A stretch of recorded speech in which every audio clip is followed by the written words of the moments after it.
adelante? Bueno, mi trabajo va orientado hacia las cosas que he venido haciendo de manera sistemática. Yo he sido un defensor permanente de los derechos humanos. He sido un defensor de la fuerza de la palabra. Yo creo en el diálogo. Y cuando haces una revisión de la dilación histórica de cómo se han resuelto los conflictos políticos en cualquier tiempo y en cualquier parte del mundo, siempre tienes la conclusión, mayoritariamente, que ha sido a través del reconocimiento de las partes y a través de las negociaciones políticas. Y eso tenemos nosotros que impulsarlo con mayor fuerza, como decía anteriormente, para retirar, para alejar toda expresión de violencia y de abuso de poder. Tenemos la obligación de concitar toda la policromía política del país, a todos, para, en un esfuerzo colectivo de carácter nacional, tener la fuerza necesaria y el apoyo del país en las iniciativas que tengamos. Hemos vivido desde el año 99 a la presente fecha una sucesión de hechos en la vida política del país que hemos venido sorteando con muchas dificultades, pero con muchos errores que debemos reconocer hemos cometido nosotros en la estrategia opositora, pero también la tosudez, la negación, la falta de voluntad política y democrática de la otra parte. Ahora, cuando ustedes presentan, uno podría entender, y esto que también es parte de la pregunta que vamos a formularle, que en el día de ayer en esta reunión con el presidente Juan Guaidó y con el segundo vicepresidente de la Asamblea Nacional se presenta este punto de vista que usted está colocando acá. ¿Qué respuesta obtiene? O sea, ¿cómo lo evalúa el resto de la directiva de la Asamblea Nacional? Es que todo planteamiento que esté orientado a la aplicación de la política, tenemos que administrarlo. Hace tiempo que la política se nos fue de las manos y entramos en una sucesión de estrategias, muchas de ellas fundamentadas en el inmediatismo y en el posibilismo, que no estuvieron con la suficiente consolidación de bases que tuvieran la fortaleza para de alguna manera tener un criterio de éxito en tiempo y espacio que impusiera el criterio de la estrategia opositora frente a la estrategia de la contraparte. Y eso, sin duda alguna, que nos llevó a cometer errores. Luego, tienes que evaluar, para tener un diagnóstico de la situación nacional, tienes que pasarle revista a los hechos anteriores. La antipolítica le hizo muchísimo daño a la vida del país. La antipolítica trajo la llegada de Hugo Chávez al poder. Porque si esa antipolítica y sus promotores no hubiesen tenido la iniciativa de querer tener un presidente para ellos, que es una visión de la plutocracia venezolana desde los tiempos de Gómez, pues esto no hubiera sucedido en Venezuela. Hubiésemos continuado con la alternancia en el poder, con el hecho democrático en plena madurez, porque teníamos una democracia muy joven, una democracia sumamente joven que era la niña bonita del continente, que era el ejemplo del continente cuando desde México hacia la Patagonia los gobiernos estaban regidos por los militares. Teníamos esa especie de tiempo de las dictaduras militares en el continente. Y esa antipolítica le brinda, le sirve la mesa a la llegada de Hugo Chávez. Luego esa antipolítica muta, porque los promotores de esa antipolítica lograron el éxito de minimizar los partidos políticos y el liderazgo político nacional, y muta en los radicalismos in extremis que es lo que tenemos hoy. Ahora, usted dice, hay que recuperar la política y minutos antes dijo, la política mala me llevó precisamente a la cárcel, a Fuerte Sí. Tiuna. La política buena tenía que rescatarnos de allí. Lo que se está haciendo entonces ahora, luego de esta firma, de este acuerdo con partidos adversos a Nicolás Maduro en la Casa Amarilla, ¿es la política que se debería recuperar, diputado? ¿Por ahí sería el camino, según usted? Es que todas estas expresiones, porque tampoco podemos caer en el error de flagelar iniciativas que aún no tenemos la posibilidad de valorarlas fácticamente. Todas estas cosas que vienen dándose han debido ser producto de un esfuerzo monolítico de todos los sectores de la oposición venezolana. No ha sucedido de esa manera. ¿Se desoyó a ese sector minoritario? ¿Se desoyó? Mira, las garantías constitucionales y los derechos políticos son innatos del ciudadano, de la civilidad, y debemos expresarlas y aplicarlas con libertad. Los compañeros que ahora terminan una actividad, que están en una actividad en la Casa Amarilla, interactuando con los factores que ostentan el poder en Venezuela, pues han tenido una iniciativa.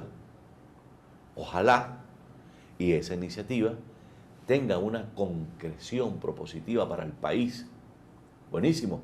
Nosotros estamos haciendo un esfuerzo, y lo conversábamos ayer con distintos factores, para reunir todas esas expresiones en un solo bloque, que sería el bloque de la sociedad democrática venezolana en su contexto, no solamente con los partidos, sino con todas las expresiones, el sector económico. Es decir, buscarían las un iglesias. acercamiento toda la oposición, incluso con ese grupo minoritario adverso a Nicolás Maduro, para hablar efectivamente de una unidad que hasta ahora, por lo visto, no. No podemos renunciar nunca a la política.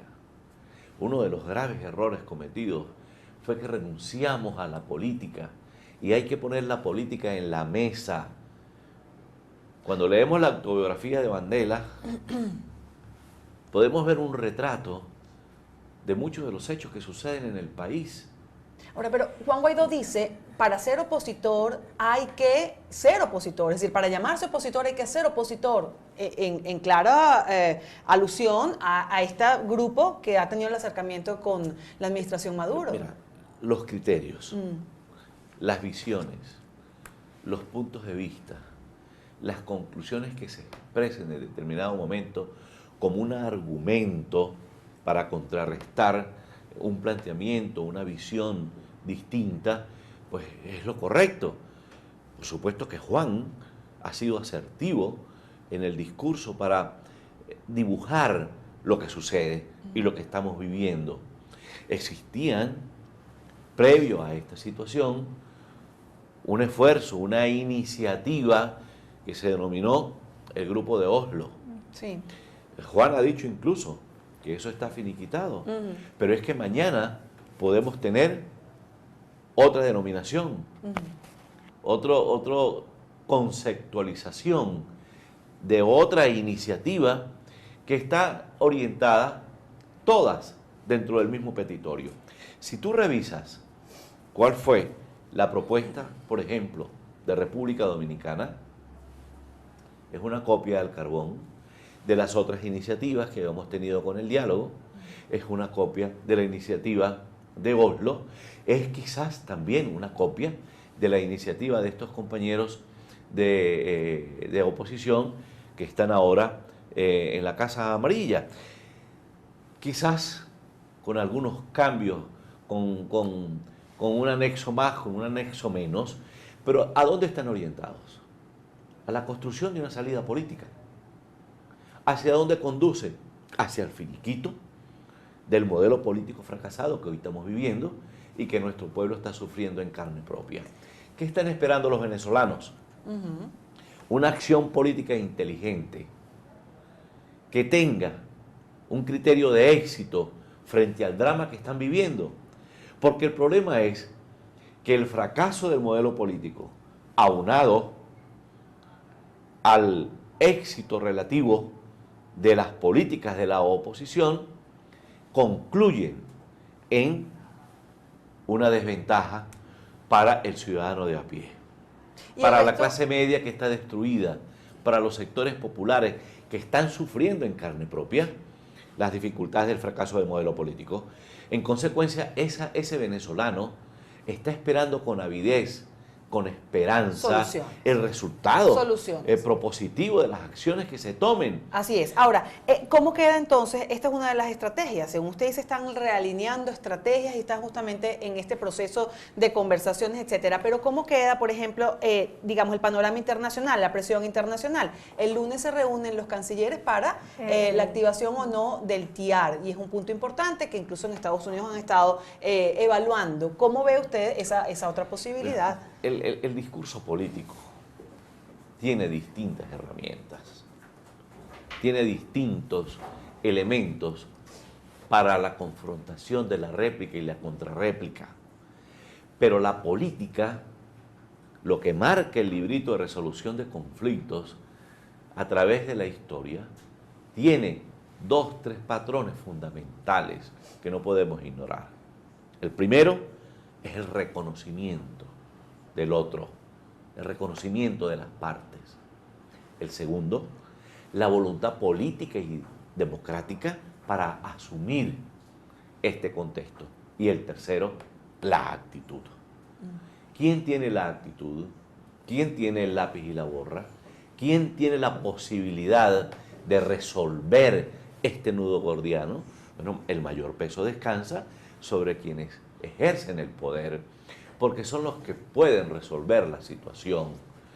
Yo explico de manera permanente, porque yo he llevado mucho palo por actuaciones y por propuestas.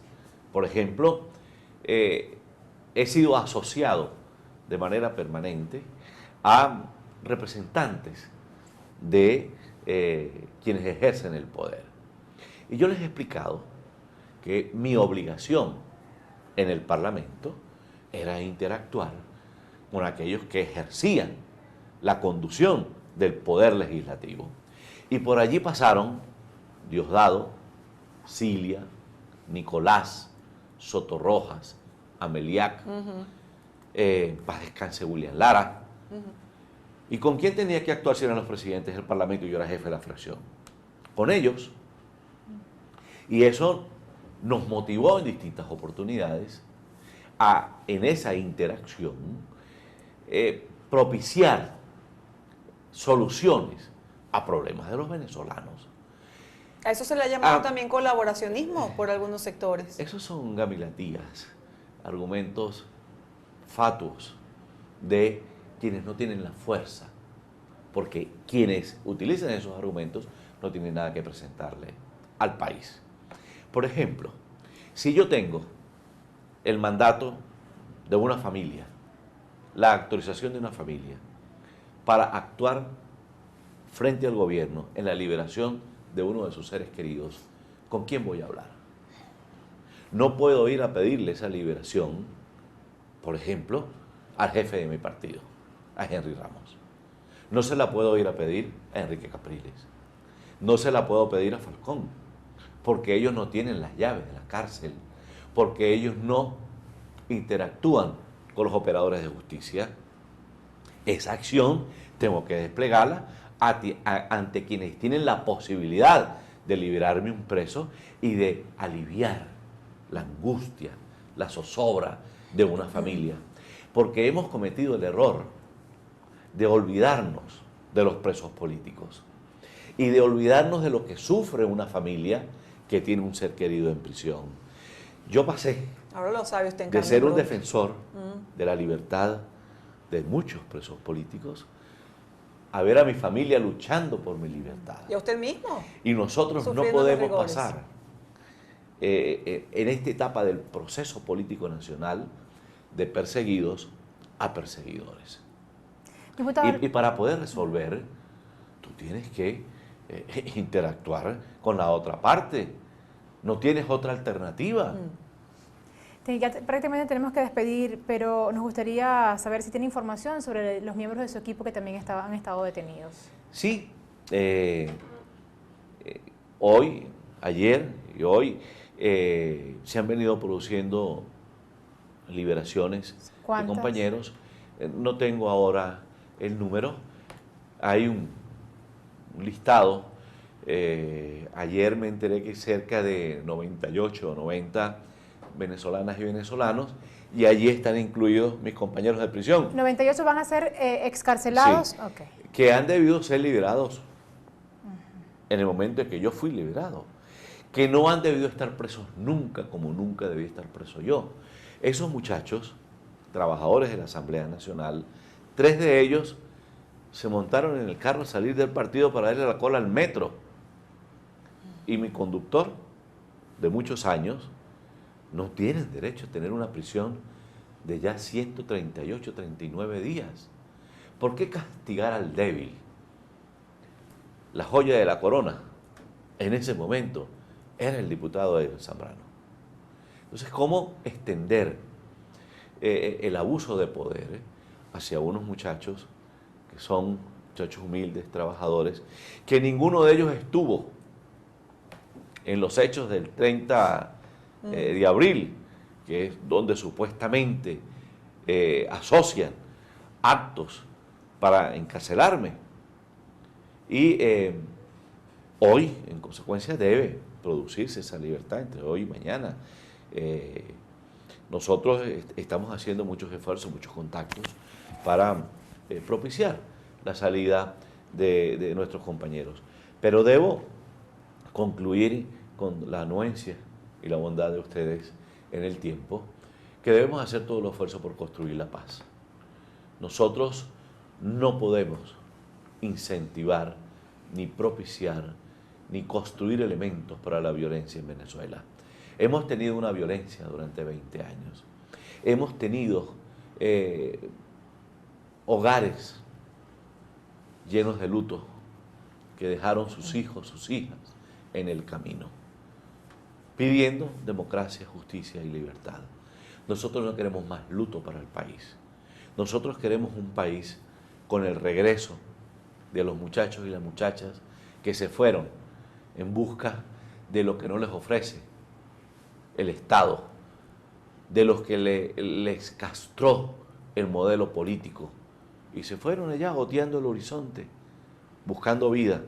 Bueno, que vengan al país y nos ayuden en la reconstrucción de Venezuela, que sean ellos los protagonistas, los conductores del crecimiento y del desarrollo a futuro, que recuperemos la seguridad jurídica, el parque industrial venezolano, las inversiones nacionales y foráneas, que vengan a ser la nueva Venezuela, la Venezuela que fue envidia en la década del 60, del 70 y de los 80 de los países del continente y del mundo, la Venezuela que era la visión de muchos coterráneos de otros países que veían al país como la oportunidad para hacerse, para crecer y para formar familia. Esa Venezuela bonita que fue la motivación de todos, los ojos bonitos de la democracia del continente y del mundo, esa Venezuela tenemos que retomarla porque es la Venezuela que quiere nuestro pueblo y queremos todos. Nuestro pueblo quiere soluciones, nuestro pueblo quiere resolver el problema político porque esto está en una situación in extremis que ya el pueblo no puede soportar. Nuestro signo monetario nacional no tiene ningún valor para el intercambio comercial. El salario que tiene un empleado público, cualquier venezolano, no le sirve absolutamente para nada y el gobierno lo sabe. Tenemos que instrumentar políticas, por ejemplo, similares a las que se instrumentaron en Sudáfrica, hay que hacerlo. Tenemos que instrumentar políticas similares a las que optaron en la resistencia chilena, hay que hacerlo, porque hay que privilegiar la fuerza de la palabra, del diálogo, para desatar el desideratum político del país en términos pacíficos. Bien, diputado, ya tenemos que despedir. Además, usted tiene una reunión en cuestión de minutos y siempre formulamos una pregunta al inicio del programa. La vamos a hacer y queremos que usted la responda, por favor. La pregunta de hoy dice así: ¿por qué cree usted que el régimen acordó permitir la liberación de presos políticos? Hay 4 opciones. Para oxigenarse, es una puerta giratoria, convivencia política o dividir a la oposición. ¿Cuál diría usted? Las tres. Las cuatro. Las ¿Son cuatro. cuatro? Las cuatro. Sí, todas. Claro, porque las partes forman parte de un componente estratégico de la otra parte. Nosotros tenemos la obligación en este ajedrez político, así como pensamos para mover las piezas nuestras, pensar cómo mueve las piezas el gobierno. Es lo que llamamos en derecho el derecho penal del enemigo. Tenemos que pensar eso, estas estrategias, estos argumentos del gobierno, que en efecto ha sido una puerta giratoria. Salen unos y entran otros. Bueno, el gobierno tiene que revisar esa estrategia, porque el gobierno va acumulando errores, va cerrando los espacios, quitándole oxígeno a la solución política y nos conduce hacia los extremos que rechazamos de manera categórica. Esa es una estrategia mala. Y esa estrategia le ha dado resultados para mantenerse en el poder. Pero ¿a qué costo? ¿Dónde estamos hoy? ¿Dónde está el país? Un ejemplo natural, obvio. ¿Dónde está la producción petrolera venezolana? Ya casi menos de 600.000 barriles. ¿Cómo vive un país que pasó de la bonanza petrolera ahora a tiempos de indigencia? Entonces, esas cosas tienen que ellos reflexionarlas. Bueno. Y tienen que ubicarse en la política, pero en la política buena, en la política de la interacción, en la política donde prive la palabra, donde nos pongamos de acuerdo y ustedes respeten eso y nosotros respetar lo que acordamos, el honor de la palabra que tuvieron, por ejemplo, nuestros fundadores, el legado de los constructores de la democracia en Venezuela, Caldera, Jóbito, Rómulo, por citar tres de esos grandes hombres, pero allí también estuvieron en esos tiempos militantes del Partido Comunista de Venezuela. Ojalá. Entonces, tenemos nosotros que hacer un esfuerzo y los medios de comunicación tienen una responsabilidad de primer orden en ayudarnos en este esfuerzo de construir los caminos de la paz en Venezuela. Y eso no tiene nada que ver con que te rindas, con que renuncies a tus principios. No es un acto de rendición, es un acto de política sabia, es un acto de política inteligente. Ustedes siguen pensando como estaban pensando, solo que se equivocaron. Y vienen nuevos tiempos de la política, y vendrán elecciones, y podrán participar y contarse. Ojalá. Y que sea el soberano el que indique con su voto, con su manifestación de voluntad popular, qué es lo que quiere para Venezuela. Hoy estamos conscientes que no quieren lo que estamos viviendo. Y la proporción de esa visión del venezolano hoy es una proporción cercana 8-2. Imposible que la mayoría imposible que no podamos ejercer esa mayoría cuando hemos cometido errores y no la hemos ejercido, y tenemos que ejercerla, y fue lo que hicieron los chilenos. Los chilenos no se pararon en ceder espacios de manera transitoria para expresar esa mayoría. La expresaron, se hicieron del poder y hoy tienen una sucesión de gobiernos democráticos, que es un país con una economía sana, es un país con una interacción política, es un país que debate democráticamente. Hacia allá tenemos que conducirnos nosotros, porque es nuestra obligación como demócratas, y yo, como militante del Partido de Acción Democrática, con 78 años de historia, permítame felicitar a todos los militantes de mi partido. Sí, el pasado viernes lo celebré, siendo trasladado a ratificar mi decisión de la defensa privada. Y fui vestido de blanco, con mi camisa y con el logo de mi partido. Bueno, muchas gracias, diputado, le agradecemos por habernos muchísimo acompañado hoy y haber compartido con nosotros estos minutos. Edgar Zambrano, primer vicepresidente de la Asamblea Nacional, ha estado con nosotros en Noticias en Vivo. Nos corresponde, amigos, hacer una pausa. Ya volvemos.